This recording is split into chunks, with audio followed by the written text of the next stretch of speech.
কিরে তুই বৌমারে থাপ্পড় মারলি কেন? আজকে ঈদের দিন, আজকে তো ওর গায়ে হাত তোলার কথা না। শুধু ঈদের দিন কেন, আমি তো বিয়ার পর থেকে নিয়া আমার বউরে আমি কোনোদিন চোখ ঘোরার কথা কই নাই।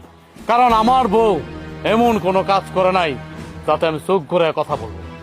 তাহলে বুঝো, আজকে ঈদের দিন ওর গালে আমি কেন হাত তুললাম? ওরে জিজ্ঞেস করো কেন হাত তুলছি। ছোট বউ, কি ব্যাপার? ও তোমরা থাপ্পড় দিল কেন? আম্মা আমি তো জানি না কি লেগে থাপ্পড় দিচ্ছে। কিরে ছোট বউ তো কিছুই জানে না, তাহলে তুই ছোট বড় থাপ্পড় মারলি কি লিগা? তুই কিছু জানোস না? কিচ্ছু জানোস না? তাহলে আমি তোরে স্মরণ করাই দেবো তুই কি করছ।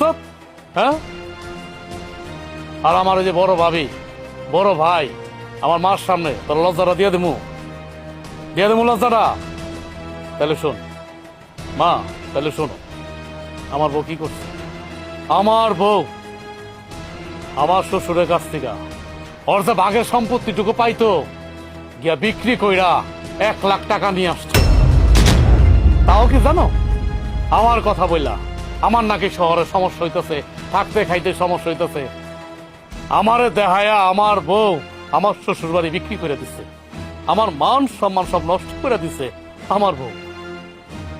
আরে আমি শহরে 15,000 টাকা বেতন পাই, তারপরও তো ডাইল ভাত খেয়ে বাইসা রয়েছি। আর তুই আমার শেষ পর্যন্ত তোর বাপের বাড়ি আমার ছোট করলি সামান্য 1,00,000 টাকার জন্য। এই আমি কবে তোরে বলছিলাম, কবে বলছিলাম যে আমার টাকা লাগবো, তোর জমি জমা বিক্রি কইরা যতটুকু পাস তুই আমার আইনা টাকা দে? কবে বলছিলাম? তুই তোর বাপের কাছে কেন বলছ? আমার সমস্যা কেন দেখাইছ? আগে এটা বল। আমি সব সহ্য করতে পারি, আর মিথ্যা কথা সহ্য করতে পারি না। হ, এটা সত্যি কথা। আমি আমার বাপের বাড়ি থেকে তোমার কথা কইয়া টাকা আনছি। কি লেগে আনছি এই কথাটা আমি কাউরে এখন কইতে চাই নাই, কিন্তু আজকে ঈদের দিন যখন সবকিছু এরকম এলোমেলো হয়ে যাইতেছে, কথাটা তোমার কইতে হইব।